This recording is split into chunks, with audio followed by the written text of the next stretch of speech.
Olá pessoal, boa tarde.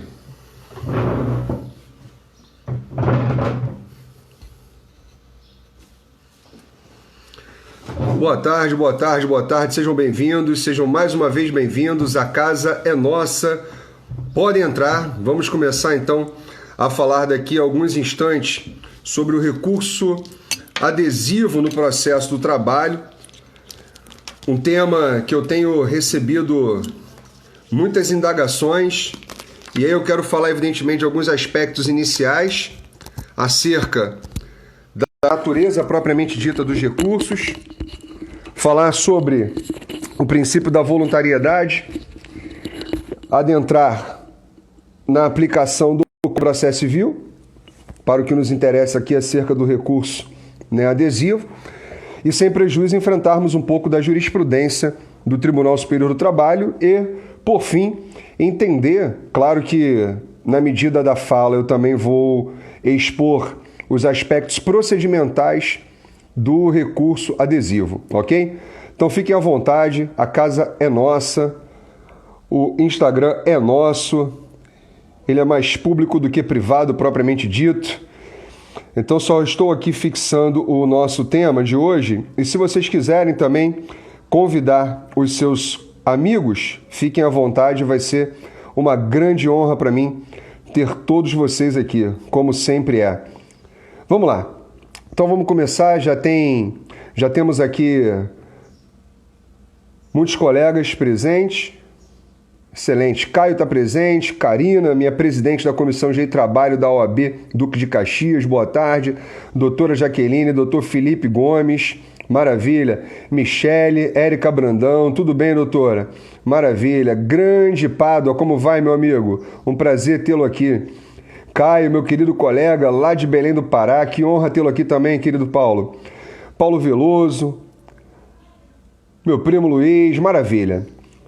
Está começando a encher. E aí nós vamos começar o nosso bate-papo de hoje, então, sobre o recurso adesivo no processo do trabalho. Bom, queridos, antes de mais nada, nós precisamos, a toda evidência, entender a natureza do recurso. E aí eu costumo, em sala de aula, ou até mesmo nas aulas online, dizer o seguinte: o recurso, como o nome sugere, e aí precisa haver um enfrentamento etimológico, de retomada, curso do curso. Então, o recurso nada mais é do que a retomada do curso. Particularmente, eu gosto sempre de fazer uma consideração quando nós pensamos na interposição de um recurso. Só para exemplificar, o reclamante, o autor da ação trabalhista, ele ajuiza a sua ação e ele faz 5 pedidos. 5 pedidos.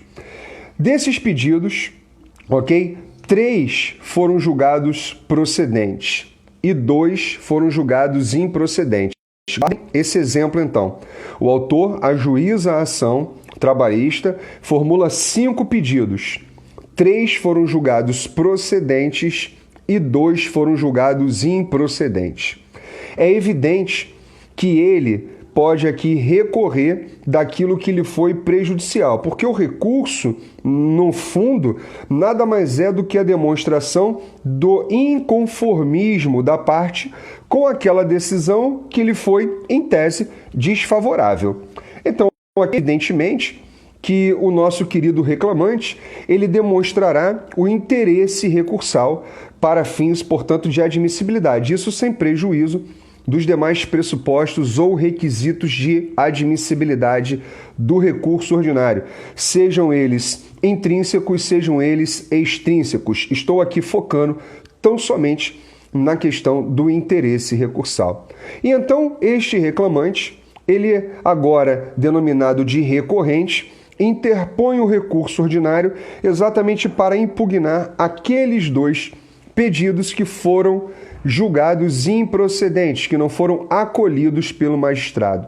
Notem que aqui nós estamos a falar de um manejo recursal dentro da seara da voluntariedade. Por quê? É claro que ninguém é obrigado a recorrer. O recurso é um ato volitivo, de modo que ele tem todo um aspecto de voluntariedade. E aí você, por outro lado, vai dizer, Fagner, mas existem situações em que há sim um recurso, mesmo que a parte não faça voluntariamente. Meus amigos, eu discordo flagrantemente desse ponto de vista. Por quê? Certamente quem assim defende está pensando no reexame necessário. E aí vale a pena depois, não é o tema da minha live de hoje, olhar a súmula 303 com mais cuidado. Na verdade, a súmula 303 ela está fundada, inclusive, num decreto-lei de 1969, o decreto-lei 779 de 69, que estabelece algumas prerrogativas de caráter evidentemente processual para as pessoas jurídicas de direito público. E ali ela faz menção ao recurso de ofício, o recurso ordinário de ofício. Então vejam, o duplo grau de jurisdição obrigatório, o reexame necessário ou a remessa obrigatória, como vocês preferirem dizer, não tem natureza recursal.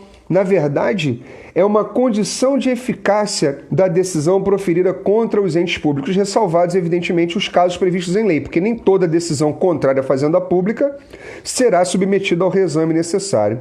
Então, só para aprimorar um pouco e aperfeiçoar um pouco a nossa técnica, o reexame necessário não é recurso, ok? É uma prerrogativa processual da Fazenda Pública no que diz respeito às decisões que lhe são contrárias, de modo que não se pode falar em trânsito em julgado de uma decisão contrária à Fazenda Pública que, se não estiver diante das exceções legais, não passou pelo reexame necessário. Tanto é verdade, e nós temos OJ no Tribunal Superior do Trabalho nesse sentido, por exemplo, de não caber ação rescisória contra decisão judicial proferida em face da Fazenda Pública não submetida ao reexame necessário. Caberia aí uma avocatória. Por quê? Porque é condição, queridos, de eficácia da decisão. Logo, se a decisão ainda não é eficaz, eu não posso falar de trânsito julgado. Se não há trânsito julgado, não cabe ação rescisória. Então, só fazendo um recorte aqui na minha fala, para nós entendermos efetivamente que o reexame necessário não tem natureza de recurso. Não é recurso porque lhe falta o aspecto intrínseco da voluntariedade. É claro, a Fazenda pode recorrer voluntariamente? Sim, mas se ela não o fizer no prazo, aqui no processo do trabalho, de 16 dias, por exemplo, a interpor o recurso ordinário, o juiz necessariamente deve remeter, por isso, reexame necessário, os autos ao tribunal, para que o tribunal a confirme ou a modifique para melhorar a condição, a situação processual do ente público. Jamais para piorar, jamais impégios. Eu, particularmente, tenho um entendimento um tanto quanto refratário com relação a isso, mas existe uma súmula no STJ, a súmula 45, que diz que mesmo em sede de reexame necessário, é vedado ao tribunal proferir decisão pior para o ente público do que aquela que foi objeto do reexame. E isso é aplicado, não a súmula propriamente, mas essa ratio ela é aplicada no âmbito dos recursos trabalhistas também. Enfim, fechando esse parênteses, justificado está, então, que o manejo do recurso é um ato voluntário, é um ato volitivo da parte. De modo que, voltando para o meu exemplo, se eu tenho, portanto, 5 pedidos, 3 foram julgados procedentes e 2 foram julgados improcedentes, estamos aqui pensando somente na reta recursal do reclamante. Se o reclamante interpuser o recurso ordinário para impugnar aqueles 2 pedidos que foram julgados improcedentes, é evidente, eu não posso dizer que aqui há trânsito em julgado, porque ele está devolvendo para o tribunal a matéria impugnada, que são aqueles 2 pedidos que foram, portanto, julgados improcedentes. Esse é um ponto. Agora, pode ser que essa decisão tenha também trânsito em julgado. Estou pensando só no reclamante, ok, querido? Só no reclamante. Por quê? Dos 3 pedidos que foram julgados procedentes em totum, a toda evidência ele não vai recorrer. Fagner, pode ser que ele tenha interesse em recorrer por questões de mudar um aspecto da fundamentação? Pode ter, mas eu não vou pensar nessa análise aqui agora. Deixemos isso para uma outra live que é interessante também, porque há quem diga, e aí vem a minha consideração em sentido diametralmente oposto, há quem diga que só há interesse em recorrer quem perde. Não. Na verdade, é possível até ganhando você recorrer. a depender da circunstância. Fagner, mas eu não teria interesse. Aí é que está o grande detalhe. Porque se você olha para o Código de Processo Civil, o Código de Processo Civil, ele não fala que o recurso ele vai ser interposto pela parte, né, sucumbente. Ele não fala isso. O CPC ele fala no artigo 996, que o recurso será interposto pela parte vencida. Então eu posso ter procedência do meu pedido, mas a minha tese de fundo, ela ser vencida. E às vezes é necessário, então, que eu recorra para mudar os fundamentos, embora o pedido tenha sido procedente. Mas, enfim, depois a gente fala sobre isso, que são várias vertentes aqui. Eu precisaria pormenorizar, né, alguns aspectos para a gente adentrar exatamente nessas questões de fundamentação analítica, enfim. Não vem ao caso agora. Voltando, então, ao recurso adesivo. Bom, nesse meu exemplo, tá? Para quem está chegando agora, boa tarde, sejam bem-vindos. Nesse meu exemplo aqui, o reclamante fez 5 pedidos. Se 3 foram julgados procedentes e 2 foram julgados improcedentes, a minha pergunta é: quem pode recorrer? Quem pode interpor o recurso de forma voluntária e independente? Ambas as partes, tanto o reclamante quanto a reclamada. É óbvio, o reclamante iria interpor o recurso ordinário para impugnar os pedidos que foram julgados improcedentes, os 2, enquanto que a reclamada poderia interpor o recurso para impugnar os pedidos que foram impugnar a sentença no que toca aos pedidos que foram julgados procedentes, os 3. Entenderam isso? Então vejam, prestem bem atenção nisso. Daí vem a importância da boa intelecção do que nós vamos falar agora. Se eu tenho procedência parcial, que é o caso, analisando o pedido no todo, 3 foram procedentes e 2 foram improcedentes, percebam vocês, a partir da intimação da sentença, começa a fluir um prazo comum de 8 dias para as partes recorrerem. Reclamante e reclamada. Não considere aqui a existência de fazenda pública nos autos, ok? Somente particulares. Reclamante, portanto, e reclamada uma empresa, uma pessoa jurídica de direito privado. Muito bem. Então, começa a fluir esse prazo comum de 8 dias para interposição do recurso ordinário. Muito bem. Pensa a reclamada. Bom, não vou recorrer. Não vou recorrer porque, se eu for recorrer agora, eu tenho que antecipar o pagamento das custas e do depósito, eu tenho que fazer o depósito recursal. Claro, observando todas as particularidades do sistema hoje vigente, ok? A questão do teto recursal para o recurso ordinário, mediante tabela de valores estabelecida pelo Tribunal Superior do Trabalho, fundamentado no artigo 899 e seus parágrafos, a redução pela metade, a isenção em alguns aspectos, a substituição, né, por seguro-garantia judicial. Então, existem inúmeras particularidades inerentes ao depósito recursal que devem, ou melhor, podem ser manejadas pela reclamada quando da interposição do recurso. Claro, né, se cabível for. Evidentemente que isso é uma análise casuística. No meu exemplo, eu vou considerar que nós estamos aqui falando, portanto, de uma SA. Uma SA não teria redução pela metade e nem ficaria isenta. O máximo que ela poderia fazer é a substituição pelo seguro-garantia judicial. E há quem entenda que não vou entrar nesse mérito também, embora o ordenamento não vede. Pois bem, e vai sair um artigo meu daqui a pouco sobre isso, sobre depósito recursal, e eu vou transmitir para vocês a fim de que possam ler, portanto, e refletirem também sobre esse tema e trazer posições diferentes para que nós possamos ampliar o nosso horizonte intelectivo. Muito bem.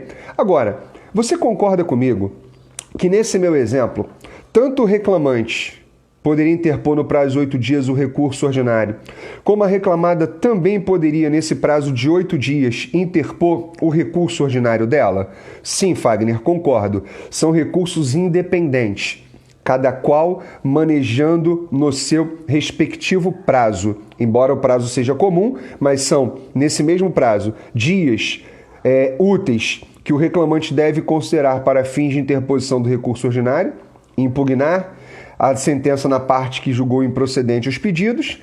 Da mesma forma, caberia à reclamada, nesse prazo de 8 dias, impugnar a sentença na parte que julgou procedente o pedido. ok? Vejam vocês que coisa importante. A reclamada, então, ela pensa, bom, não vou recorrer. Não vou recorrer porque eu não quero antecipar o pagamento de custas, e aí vale a pena depois dar uma lida no artigo 789 e parágrafos da CLT, vão fazendo as anotações aí por gentileza, ok? E o reclamante fala, bom, eu não tenho que pagar custas, eu não tenho que efetuar depósito recursal, vou recorrer. Fagner, mais um parênteses. Por que o reclamante não tem que pagar custas? Porque o reclamante só paga custas no processo de trabalho se os pedidos dele forem totalmente improcedentes ou se houver a extinção do feito, sem análise de mérito, caso também de arquivamento, ok? E desde que ele não seja beneficiário da gratuidade de justiça, quando então ele ficará isento. E Fagner, mas e o parágrafo 2º do artigo 844 da CLT, que diz que mesmo em caso de gratuidade de justiça, se o reclamante der causa ao arquivamento, ele tem que pagar custas e a condição sine qua non para o ajuizamento de uma outra ação, notadamente inconstitucional. Ok? É a chamada inconstitucionalidade chapada. Inclusive, o Pleno do Tribunal Regional do Trabalho aqui da primeira região já considerou isso inconstitucional. A exigência, portanto, de pagamento de custas para quem, é beneficiário da gratuidade de justiça. De modo que nós temos, óbvio, um fundamento elementar para buscar, sem dúvida alguma, o ajuizamento de uma segunda ação sem o pagamento de custas. Fechando mais um parênteses. Pois bem, o reclamante então interpõe o recurso ordinário, porque aqui ele não teria que realmente pagar as custas. E, óbvio, não há que se falar em depósito recursal. Ao interpor o recurso ordinário, qual é o procedimento? Na Justiça do Trabalho, nós estamos falando aqui de processo do trabalho. O juiz vai fazer o primeiro juízo de admissibilidade. Que juiz, Fagner? Aquele juiz que proferiu a decisão ora guerreada, a decisão ora impugnada via recurso ordinário. Então, vou trazer aqui à baila, só para exemplificar, uma sentença proferida pela 26ª Vara do Trabalho do Rio de Janeiro. Meu querido amigo professor Marcelo Segal proferiu, então, uma decisão que foi contrária aos interesses do meu cliente aqui, julgou 2 pedidos improcedentes. Ao interpor o recurso ordinário, eu vou dirigir a minha folha de rosto, a minha peça de interposição a ele e as minhas razões, evidentemente, ao Tribunal Regional do Trabalho. Mas vejam, a peça de interposição do recurso é dirigida ao juízo que proferiu a decisão ora impugnada, logo ao juízo da 26ª Vara do Trabalho do Rio de Janeiro. Chega nas mãos do magistrado, em conclusão, portanto, ele vai fazer a primeira análise de admissibilidade, verificar, portanto, se o recurso preenche todos os requisitos. Preenchidos todos os requisitos, o que faz o magistrado? Ato contínuo, com fundamento no artigo 900 da CLT. E, óbvio, observando também as determinações constitucionais do contraditório. Ele intima a parte contrária para que a parte contrária, caso queira, ofereça contrarrazões no prazo de 8 dias. Pois bem, aqui eu paro. Aqui eu paro e vou abrir um parênteses enorme para a gente adentrar, então, no recurso adesivo.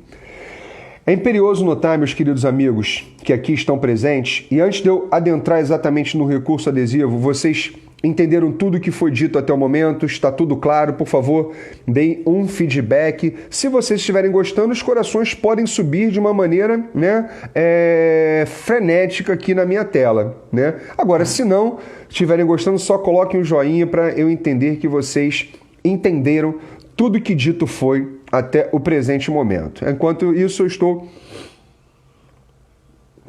molhando a minha garganta. Muito bem, que bom que vocês estão entendendo. Aproveitem, enviem então essa nossa live para os seus amigos, chame os seus amigos. Aí embaixo tem uma setinha, clica nessa setinha que vai aparecer uma lista de contatos que você tem. Mandem para os seus contatos, chamem seus contatos para continuar aqui, para continuarem conosco na nossa live. Eu tenho certeza que todos vão tirar bom proveito do que vamos falar daqui para frente, E aqui nós entramos numa particularidade, queridos. Porque eu preciso dizer para vocês, o recurso adesivo não tem previsão no processo do trabalho.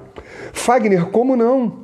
Se nós utilizamos o recurso adesivo, veja, poderíamos utilizar mais. E é essa conscientização que eu quero trazer para vocês. Nós temos a possibilidade de utilizar o recurso adesivo em alguns recursos no processo de trabalho, não são todos. Falarei sobre isso quando adentrarmos em uma súmula do Tribunal Superior do Trabalho. Já me antecipando, a súmula 283 do Tribunal Superior do Trabalho. Mas, Fagner, o que é esse recurso adesivo? Para que serve isso? Qual é o efeito desse recurso adesivo? Muito bem. Como eu estava a dizer, não há previsão na CLT do recurso adesivo. Não existe. Você vai ler do artigo 1º, vai até o artigo 900 e pouco e não vai encontrar. Vai ler todos os parágrafos, alíneas, incisos, parágrafos únicos e não vai encontrar o recurso adesivo. Então, por que nós aplicamos o recurso adesivo no processo do trabalho? Bom, houve, na fase incipiente de discussão sobre o cabimento ou não do recurso adesivo no processo do trabalho, uma divergência que foi superada depois pelo próprio Tribunal Superior do Trabalho com a súmula 283. Por quê? Nós vamos lá no artigo 769 da CLT e é nele que nós temos, então, fundamento autorizativo para nos abeberrarmos do Código de Processo Civil e, portanto, trazer para o processo de trabalho o recurso adesivo. Então, estou a dizer que se há omissão na CLT, o artigo 769 desse mesmo diploma legal me autoriza a buscar no direito processual comum, aqui o Código de Processo Civil, a solução para aquela casuística. Então, nós estamos falando de aplicação subsidiária do Código de Processo Civil no processo do trabalho. Isso sem prejuízo também, queridos, da aplicação supletiva, como autoriza o artigo 15 do Código de Processo Civil, que dialoga com o artigo 769 da CLT, ok? Até em razão dos princípios da eficiência, celeridade, economia, mas enfim. O meu objetivo aqui é que você perceba que eu vou lançar mão de um dispositivo do Código de Processo Civil e importá-lo para o processo de trabalho, por autorização do artigo 769. Só que o detalhe é, a divergência repousava sobre a questão da compatibilidade. Seria ou não compatível a previsão do CPC? Isso lá antigamente, tá? Ainda na vigência do CPC de 73. Naquela época, o artigo 500 do CPC de 73. Seria ou não possível, então, admitir o recurso adesivo no processo de trabalho?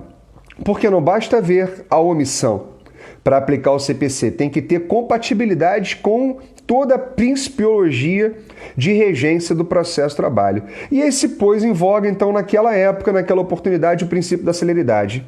Ora, se a parte tinha a oportunidade de recorrer e não fez de forma voluntária e independente no prazo que lhe cabia, para ela preclui a oportunidade recursal. Então não há que se falar em utilização do recurso adesivo no processo de trabalho, porque vai de encontro, fere de maneira flagrante o princípio da celeridade e da economia processual trabalhista. Pois bem, mas foi superada essa divergência e nós tivemos, portanto, a edição da súmula 283. Quem puder escrever aqui para mim, eu agradeço. Para quem for chegando depois, e acompanhando, súmula 283 do Tribunal Superior do Trabalho. E ela admite o cabimento do recurso de revista no recurso ordinário, no agravo de petição, no recurso de revista e nos embargos para o TST. Que são os embargos do artigo 844, lá do Código da Consolidação das Leis do Trabalho. Pois bem, mas, meus caros amigos, ainda temos uma questão a ser resolvida. Superamos a situação já versada da divergência, ok? Admitimos, então, a utilização do recurso adesivo no processo de trabalho, mas aí fica a dúvida, como utilizar? Por que utilizar? Quando cabe a utilização do recurso adesivo no processo do trabalho? Bom, o cabimento, de acordo com o enunciado na súmula 283, com relação àqueles 4 recursos citados. Agravo de petição, recurso ordinário, recurso de revista e embargos no TST. Só nesse. No agravo de instrumento, por exemplo, não cabe. Nos embargos de declaração, por exemplo, não cabe. Só naqueles recursos citados na súmula 283 do Tribunal Superior do Trabalho. E aí, evidentemente, cabe no caso que nós estamos exemplificando. Concorda comigo? Porque nós estamos falando de uma sentença proferida, pela 26ª Vara do Trabalho, onde ela acolheu 3 pedidos e julgou 2 pedidos improcedentes. O reclamante interpôs o recurso ordinário. A reclamada resolveu, neste primeiro momento, não interpor recurso ordinário. O reclamante recorreu, ele interpôs o recurso ordinário.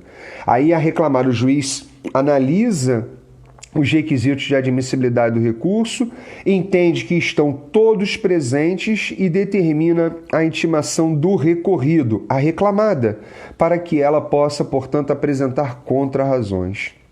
A reclamada, nesse momento, quando recebe, portanto, a intimação para contrarrazoar o recurso ordinário interposto, ela diz: vou interpor o recurso ordinário também.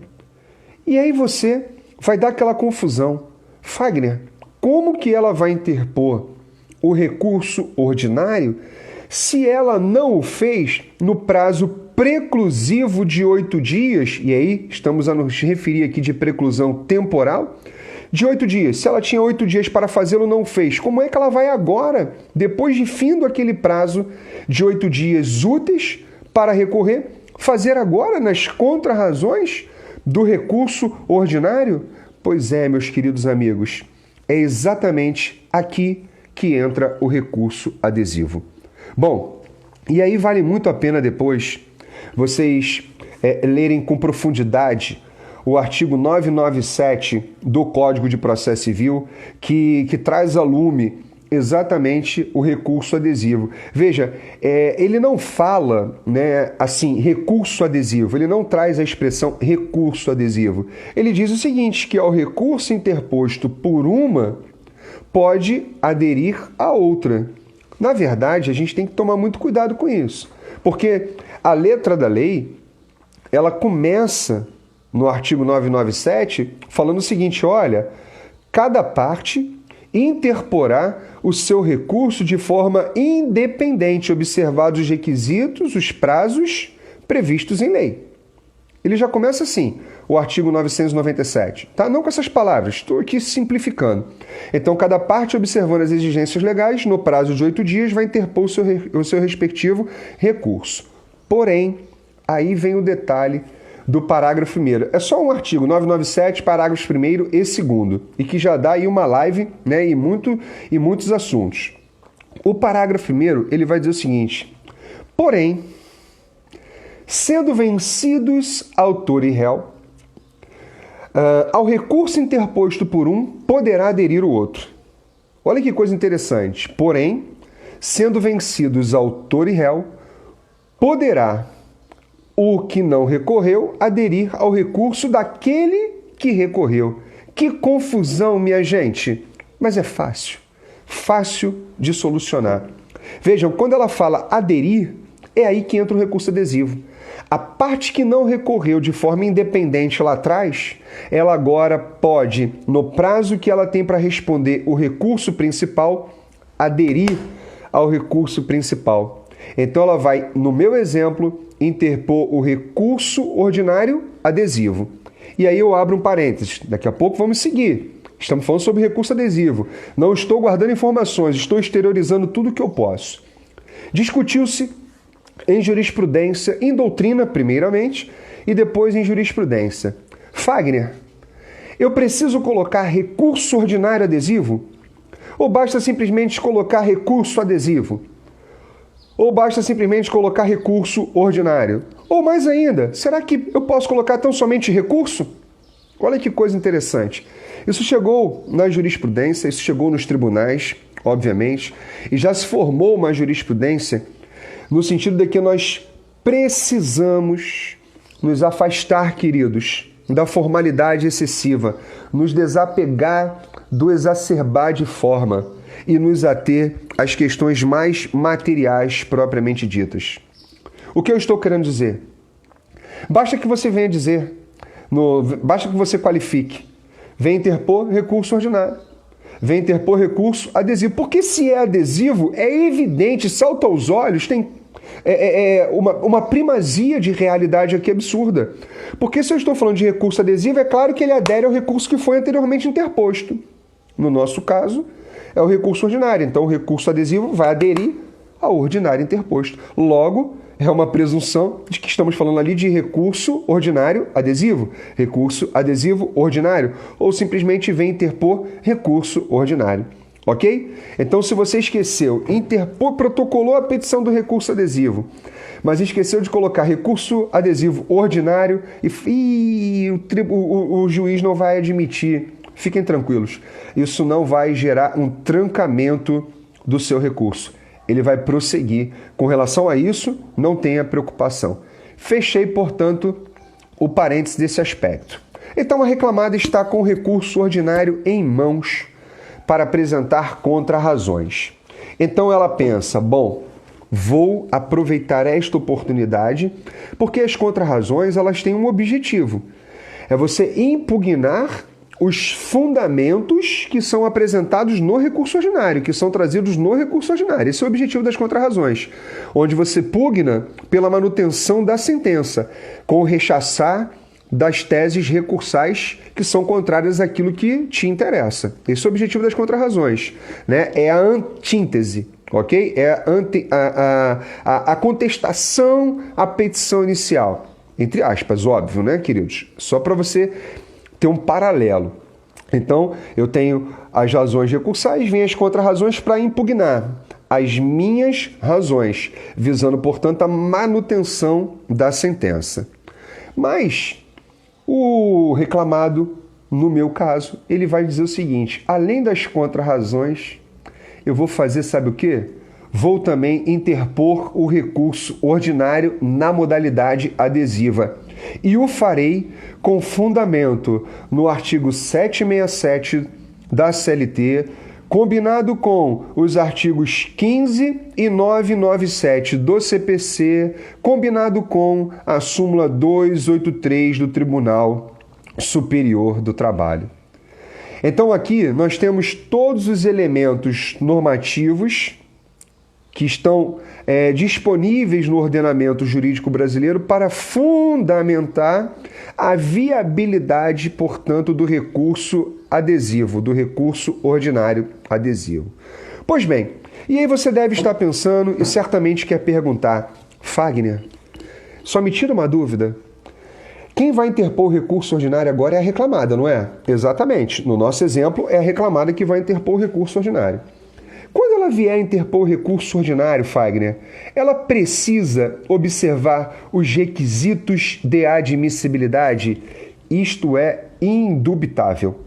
O CPC fala isso lá no parágrafo 2º do artigo 997. Quando a reclamada vier a interpor o recurso adesivo ordinário ou recurso ordinário adesivo, como você preferir, ela precisa observar os requisitos de admissibilidade do recurso aplicáveis ao recurso principal. Os requisitos, os pressupostos de admissibilidade aplicáveis ao recurso principal também são aplicáveis aqui no recurso adesivo. Trocando as palavras, a reclamada agora, nesse caso, se ela quiser ter a admissibilidade do seu recurso adesivo, ela vai ter que pagar as custas e também o depósito recursal. Fagner, se ela não o fizer, nós vamos ter, portanto, a possibilidade de deserção, ok? Fagner, mas e se ela fizer de forma irregular, incompleta, insuficiente? Aí ela tem que ser intimada para complementar. Eu vou aplicar as mesmas regras, OJ 140 da SDI 1 do TST. Eu tenho que dar a mesma oportunidade, ok?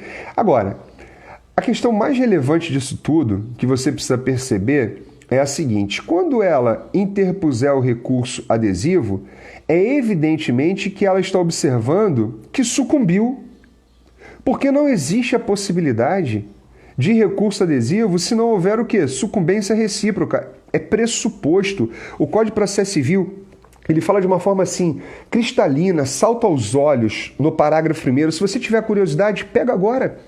Pega aí na sua estante de livros o parágrafo primeiro, o CPC, vai no artigo 997, parágrafo primeiro.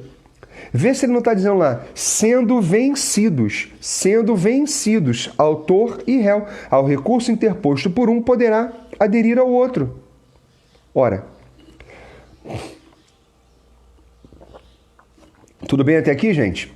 Ora, se ao recurso interposto por um pode aderir o outro, é claro que nós estamos falando que aquele que vai aderir é aquele que poderia ter interposto o recurso principal lá atrás, naquele prazo de 8 dias, e não o fez. Então ele agora vai aderir para impugnar a parte que ele agora recorrente, não teve acolhida por aquela sentença que já foi impugnada de forma independente pelo reclamante, no nosso caso. Então, em apertada síntese, a reclamada aqui, no meu exemplo, ela vai interpor recurso adesivo para impugnar aqueles 2 pedidos, ou melhor, aqueles 3 pedidos que foram julgados procedentes pela meritíssima 26ª Vara do Trabalho do Rio de Janeiro, cujo titular é meu querido amigo Marcelo Segal. Perceberam isso? É imprescindível ter essa percepção, porque agora eu vou entrar em aspectos um pouco mais densos do recurso adesivo. Temos muito mais a falar ainda. Até aqui está tudo entendido? A parte que não recorreu originariamente, ela vai ser intimada para contrarrazoar o recurso adesivo. E no mesmo prazo das contrarrazões, ela pode apresentar as contrarrazões e oferecer o recurso adesivo, ok? E o recurso adesivo segue as mesmas regras de admissibilidade do recurso principal. Pois bem, e agora nós vamos aos pormenores disso tudo.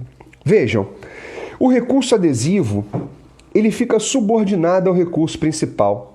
É como se eu pegasse, por exemplo, queridos, só para ficar mais claro, você tem aí a sua janela, né, na sua casa, no seu apartamento, enfim, e aí você coloca lá um adesivo. Sem advogado não há justiça, sem justiça não há democracia. Pensa no seguinte, se alguém atirar, né, uma pedra na sua janela, estilhaçar o vidro, o adesivo vai ficar lá? É evidente que não. Se o principal cai também o adesivo. Percebam isso, porque a independência entre esses recursos só ocorre no julgamento de mérito, mas não no que diz respeito à admissibilidade. Explico-me. Se o reclamante interpõe o recurso ordinário e esse recurso é admitido, a reclamada é intimada para apresentar contrarrazões e, além de apresentar as contrarrazões, também apresenta o recurso adesivo. Claro, fazendo o devido preparo, seguindo todo o regramento de admissibilidade, sem exceção. Se tem gratuidade, não precisa pagar, ok? Se tem isenção do depósito de execução, não precisa recolher, observando todos os requisitos, gente. Pelo cumprimento ou pelo não cumprimento, nas hipóteses de isenção legal ou de dispensa legal. Ok? Muito bem. Aí a reclamada apresenta o recurso adesivo. Vai para as mãos do magistrado. O magistrado vai agora analisar a admissibilidade do recurso adesivo, que pode ter o seu segmento denegado. Negando o segmento ao recurso adesivo, cabe agravo de instrumento e todo o trâmite do agravo de instrumento. Agora, conhecendo o recurso adesivo, o que faz o magistrado? Atenção, ok? Ele intima o recorrente originário, no nosso caso o reclamante, para contrarrazoar, para apresentar resposta ao recurso adesivo. E o prazo também é de 8 dias. Maravilha até aqui? Tudo bem. A minha pergunta é, imagina o seguinte, o reclamante, ao receber o recurso adesivo para apresentar contrarrazões, ele diz o seguinte, olha só, eu vou desistir do recurso principal. Vou desistir do recurso principal porque, na verdade, ele pensando, né, o reclamante, vou desistir do recurso principal porque para mim já está ótimo, eu ganhei 3 pedidos, eu só perdi 2. É muito provável, diante do contexto processual que eu tenho aqui, que a reclamada venha a obter êxito no julgamento do mérito do recurso adesivo dela, é bem provável que o meu recurso ordinário seja julgado no mérito, no que diz respeito, às matérias que eu estou aduzindo, e que seja negado o provimento. Então, sabe de uma coisa? Eu não vou contrarrazoar esse recurso adesivo, não. Eu vou simplesmente atravessar uma petição nos autos do processo eletrônico e vou dizer ao magistrado: Excelência, eu desisto do recurso ordinário interposto. Desistindo do recurso ordinário interposto, o que acontece com o recurso adesivo? Por quê? Vale ressaltar. Isso também é uma questão de teoria geral dos recursos, tá? O recurso adesivo, o recurso principal, quando ele é objeto de desistência, isso também segue para a sorte, ou para alguns, o azar do recurso adesivo. Ou seja, se não vai mais haver o trâmite do recurso adesivo, do recurso principal, certamente também não haverá mais o do recurso adesivo. Então, que isso fique claro. Então, o que recorreu de forma independente originariamente pode sim utilizar desse traquejo processual, dessa artimanha processual, para manter efetivamente aquilo que já foi decidido sem que haja um enfrentamento do mérito em ambos os recursos. Mas isso eu estou falando de desistência por parte daquele que interpôs o recurso ordinário, originariamente. Daqui a pouco, gente, eu vou dar uma lida aqui nas questões de vocês, que eu estou muito mais preocupado hoje com o trâmite propriamente do recurso e essas particularidades, ok? Mas eu vou dar uma olhada. Quem quiser, tem aqui embaixo, tem uma caixinha de interrogação, logo ao lado dos comentários. Eu prefiro que vocês coloquem as perguntas ali, que aí eu abro aqui e elas ficam na minha tela. Fica mais fácil. Se vocês puderem fazer isso, eu agradeço. Mas muito bem, vamos para uma outra situação hipotética. O reclamante interpõe o recurso ordinário, mesmo exemplo, tá? Eu tenho 5 pedidos do reclamante, 3 julgados procedentes, 2 julgados improcedentes. O reclamante interpôs o recurso ordinário, a reclamada não o fez. O reclamante interpôs no prazo de 8 dias úteis, o juízo de admissibilidade é positivo, intima-se, portanto, a parte contrária para contrarrazoar, a parte contrária apresenta contrarrazões e recurso adesivo. Queridos, façamos 2 peças diferentes. Ok? 2 peças diferentes para ter a identificação, porque se você vai apresentar contrarrazões e recurso adesivo, misturar tudo fica uma confusão. Vejam, não ficar presa à formalidade excessiva não significa dizer que o processo é uma bagunça. Não vamos confundir as coisas para não subverter até mesmo a própria natureza dos institutos que se quer utilizar. Mas muito bem, fechando esse parênteses, já respondendo uma pergunta que eu vi que passou aqui. O reclamado, ele apresenta as contrarrazões, apresenta o recurso adesivo, preenchendo todos os requisitos de admissibilidade, portanto, esse recurso é conhecido, e aí o juiz intima agora a parte contrária, o reclamante, para responder ao recurso adesivo. Aí o reclamante vem e responde ao recurso adesivo, apresentando as suas contrarrazões. Os autos, então, são encaminhados para o tribunal. Lá no Tribunal do Trabalho, Tribunal Regional do Trabalho é distribuído para uma das turmas. Lá dentro da turma é distribuído para um relator. Aí o relator vai fazer a análise, portanto, lá da admissibilidade. Aí suponha, tá, que o relator diz o seguinte: olha, não conheço do recurso ordinário em razão da ausência de tempestividade. Entendeu, portanto, o relator que o recurso ordinário lá na origem não foi interposto no prazo de 8 dias úteis, mas sim 10 dias úteis. Ou seja, de fato, se isso realmente aconteceu, o recurso ordinário na origem interposto fora de modo intempestivo. Concorda? Pois bem, aí quando o relator diz não conheço do recurso ordinário, meus amigos, vai acontecer o mesmo para o recurso adesivo. Ele não será conhecido, lembra? Ele adere. Se o recurso principal, por algum motivo, não for conhecido, segue a mesma sorte para o recurso adesivo. Se o recurso principal não for conhecido, segue a mesma sorte para o recurso adesivo. Por quê? Perdoe-me, mas preciso repetir. A independência deles é apenas no mérito, no que toca às questões meritórias que serão julgadas. Porque no que diz respeito à admissibilidade, se o recurso principal não for admitido ou se a parte desistir dele, o recurso adesivo não tem seguimento. Ele vai seguir, portanto, a mesma sorte. Até aqui está tudo claro? Espero que sim, tá? Espero que vocês estejam entendendo tudo que até aqui foi dito, porque é um recurso, gente, aí já vou fazer alguns comentários, né, de natureza pragmática. Infelizmente é um recurso muito pouco utilizado, porque muitos colegas ou desconhecem o recurso adesivo ou, na verdade, até não querem lançar mão desse recurso. Eu tenho, assim, utilizado o recurso adesivo de uma maneira muito substancial, muito frequente, claro. É óbvio que a gente analisa caso a caso, né, gente? Estamos falando aqui dentro de uma viabilidade considerando a sucumbência. Tem que se pensar casuisticamente. Mas eu uso com muita frequência, principalmente quando eu estou pelo reclamante. Reclamado é muito difícil. Regra geral, a gente interpõe realmente o recurso principal. Mas já, né, manejei sim o recurso adesivo também por reclamada. Agora, o que me preocupa, não é uma preocupação, né? Mas o que me traz aqui agora uma colocação, para fazer uma colocação diferenciada, é com relação ao mérito, gente, ao mérito. Vamos lá.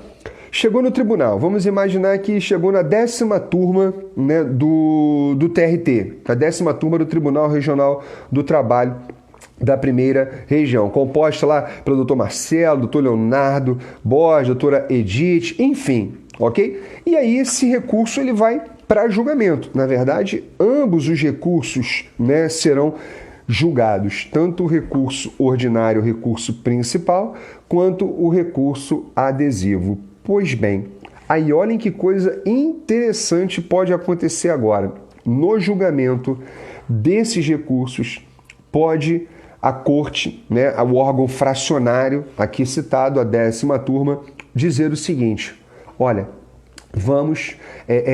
estamos negando provimento ao recurso ordinário, ou seja, a tese recursal do reclamante foi rechaçada pelo órgão fracionário do TRT da primeira região. Rejeitou a tese, então nega provimento ao recurso ordinário. Porém, dão provimento ao recurso adesivo. Olha que coisa. Mas, Fagner, isso é possível? Óbvio. Lembra que eu falei? No mérito, as teses elas devem ser analisadas de maneira independente, até porque se coaduna esse pensamento com o que diz a súmula 283, né, e aí perfilhado, evidentemente, da posição normativa do direito posto que está no artigo 997 e parágrafos do Código de Processo Civil. Aí olha que coisa interessante, gente, né? Como é imperioso pensar isso, porque se eu chego no tribunal com ambos, com o recurso ordinário e com o recurso adesivo, pode ser que o recurso ordinário, né, não seja provido ou seja provido em parte e seja provido na íntegra o recurso adesivo. Isso não é algo extraordinário, isso é muito costumeiro, muito comum, tá? Então a gente tem que ficar temos que ficar bem atentos, nós precisamos ter ciência exatamente dos trâmites, das particularidades da seara recursal.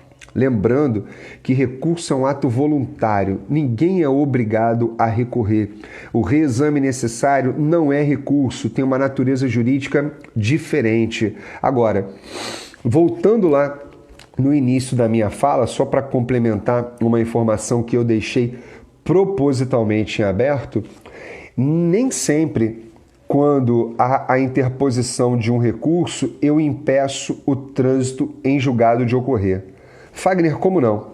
Eu sempre entendi, sempre aprendi, sempre ouvi dizer que a interposição do recurso impede o trânsito em julgado. Queridos, data máxima vênia, aqueles que pensam em sentido contrário, mas existem particularidades que precisam ser observadas, sob pena de não aplicarmos de forma adequada os institutos. Posso exemplificar? Vou exemplificar. Mas vocês entenderam tudo que eu falei até o momento? Ainda tem um tempinho aqui, eu consigo dar um exemplo sobre isso bem preciso. Até o momento está tudo claro, gente? Está tudo bem entendido? Se não, por favor, coloquem as suas indagações. Eu pedi para colocarem perguntas aqui na interrogação, mas ninguém colocou nenhuma pergunta. Se tiver tudo bem, né, por favor, um sinal de ok ou simplesmente os corações subindo já me agrada bastante, ajuda aqui na nossa live, né? Deixa esse que vos fala muito feliz. Muito bem. Vejam bem, eu acho que já acabei respondendo a tua pergunta, né, Caio? A tua também, Tereza? Ah, que bom, eu fui falando e fui respondendo paulatinamente as dúvidas de vocês. Muito bem, ótimo. Tá tudo claro? Meu querido presidente da primeira subseção da OAB Nova Iguaçu, Mesquita, muito obrigado, querido Hilário Franklin, pela tua presença, meu amigo. Prazer enorme tê-lo aqui, né? Você me convidou para ser o presidente da Comissão de Direito Constitucional da OAB de Nova Iguaçu e eu aceitei mais esse desafio na minha vida, né, meu querido? Com muita honra. Espero trabalhar com muito vigor constitucional nessa comissão para resgatar o nosso sentimento constitucional, né? Hoje pela manhã eu fiz uma live com o professor Leonardo Vizeu, que é procurador federal, falamos sobre federalismo cooperativo. Tá aqui salvo no meu IG. Assistam, gente. A live foi top, né? O professor Leonardo Vizeu é sensacional. Não é porque é meu amigo, né? Mas para mim, um dos melhores constitucionalistas que nós temos no Brasil. Mas vamos lá. Já que está tudo bem, já que está tudo bonito, tudo certo, tudo claro, tudo evidenciado, vou exemplificar a não ocorrência de trânsito em julgado. Vamos lá. Pensem comigo o seguinte. Vamos continuar com os cinco pedidos, tá? 5 pedidos. Perceba, se 3 são julgados procedentes e 2 são julgados improcedentes, ambos podem recorrer. Suponha que no meu exemplo aqui, a reclamada recorre dos 3 que foram julgados procedentes e o reclamante só recorre de um do que foi julgado improcedente. E com relação ao outro, Fagner, por exemplo, horas extras. 2 foram julgados improcedentes, adicional de insalubridade e as horas extras. Ele recorre só do adicional de insalubridade, porque ele entendeu que o juiz julgou de forma contrária aos elementos probantes que constam dos autos. Com relação às horas extras, ele resolveu não recorrer, eram poucas, 2 horas extras por mês, durante um ano, e entendeu que não era pertinente recorrer e não o fez. A minha pergunta é, nesse meu exemplo, podemos falar de trânsito em julgado? Muitos vão dizer, não, porque houve a interposição do recurso ordinário, tanto pela reclamada, no que toca a parte que ela sucumbiu, os 3 pedidos, e também houve recurso ordinário por parte do reclamante no que ele sucumbiu, pelo menos de uma parte. Aqui eu preciso fazer uma classificação para vocês acerca, né, da interposição de recurso. O recurso ou ele é classificado como total ou ele é classificado como parcial. O recurso ele é total quando a parte recorre de tudo que ela perdeu. Para a reclamada aqui, se ela recorreu dos 3 pedidos que foram julgados procedentes, ela interpôs um recurso total, porque ela recorreu dos 3. Agora, o reclamante, como ele perdeu 2, e ele só recorreu de 1, o outro não foi objeto de recurso, então o recurso do reclamante é parcial. Isso significa dizer que a parte que não foi objeto de recurso transitou em julgado. Você vai falar qual é a relevância disso? A relevância disso é que o trânsito em julgado ele pode operar, a depender se o recurso ele é parcial ou total, em órgãos jurisdicionais distintos e em épocas distintas. A propósito, depois, faça uma leitura da súmula 100 do Tribunal Superior do Trabalho. Dê uma lida na súmula 100 do Tribunal Superior do Trabalho que você vai entender isso. Porque nesse meu exemplo, só para identificar essa questão do trânsito em julgado de uma parte e não de outra, aquilo que foi objeto de recurso ordinário, evidentemente, não transitou em julgado. E só vai transitar em julgado quando, né, a parte não recorreu, não couber mais recurso da decisão que for proferida com relação à matéria do recurso. E aí, o prazo para ajuizamento da ação rescisória começa a correr daquela última decisão proferida seja ela de mérito ou não. Agora, com relação ao pedido de horas extras, começa a correr, queridos, daqui da primeira instância, o prazo para o ajuizamento da ação rescisória, órgão jurisdicional. Então, da primeira instância e o prazo aqui imediatamente também, não imediatamente, né? A partir do primeiro dia útil subsequente ao trânsito julgado, ou seja, eu tenho que deixar transcorrer 8 dias úteis, aí a partir do primeiro dia útil subsequente começa a fluir o prazo da ação rescisória. Ou seja, pode ser que eu ainda esteja tramitando com recurso de revista lá no Tribunal Superior do Trabalho sobre aquilo que foi objeto de recurso lá atrás e já operou o prazo decadencial e já ter operado o prazo decadencial da ação rescisória para impugnar aquele pedido de horas extras que foi julgado contra a lei. Porque se eu ficar aguardando o julgamento lá do recurso de revista, pode ser que tenha mais de 2 anos do trânsito julgado desse capítulo da sentença que ocorreu aqui na primeira instância. Então a gente tem que tomar muito cuidado com essa afirmação de que basta interpor o recurso para evitar o trânsito em julgado. Depende. E aí vale lembrar então que o recurso pode ser total ou parcial. Se isso não for objeto da sua percepção na hora de interpor o recurso, cuidado, porque você pode ter, portanto, um prazo decadencial de ação rescisória operado antes mesmo de ter o julgamento do recurso de revista ou, quiçá, do recurso extraordinário ou dos embargos no TST, enfim, não importa, mas que vão ter momentos diferentes, então, para a ocorrência do trânsito em julgado. Muito bem, se vocês quiserem, eu tenho um curso gravado no Saber Direito, da TV Justiça, do Supremo Tribunal Federal, exatamente sobre ação rescisória. Eu gravei esse curso em 2015. Fagner, mas foi antes do CPC entrar em vigor? Foi, antes do CPC atual entrar em vigor. Prejudicou muita coisa? Só redacionalmente. O que a gente utilizava lá, artigo 500 do Código... Artigo 500 não. Artigo 485 do CPC de 73, aí nós migramos, claro, algumas mudanças com relação também a jurisprudência OJ, mas aí toda vez que eu citar uma súmula ou uma OJ, é só você ler a súmula e OJ e fazendo a devida adaptação. Vale a pena dar uma olhada nesse curso lá, porque ficou um curso bem legal, gente. Ficou bem legal, bem objetivo, bem claro.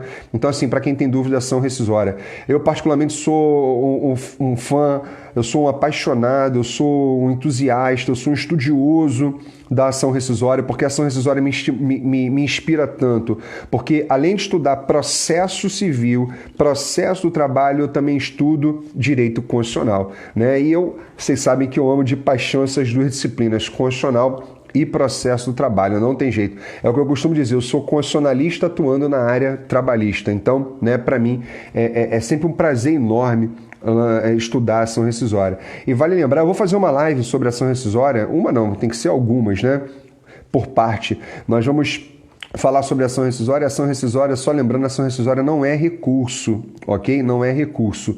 É um meio autônomo de impugnação, porque ela cabe contra a decisão transitada em julgado. Então, se transitou em julgado, não cabe mais recurso. Logo, é um meio autônomo de impugnação das decisões judiciais de mérito já transitadas em julgado. Mas isso nós vamos falar oportunamente. Queridos, eu tenho mais um minuto, agradeço a presença de vocês, o carinho dispensado. Quem quiser adquirir o meu curso de Direito Constitucional novinho, fresquinho, gente, tem tudo, são mais de 30 horas, vai de teoria geral da Constituição até controle de constitucionalidade. Falamos de tudo, são mais de 30 horas, apostilas, tem tudo. E também tem o curso bem atual também de prática e atualização trabalhista, ok? Que eu estou gravando com o professor Rogério Renzetti, também com o professor Otávio Calvé.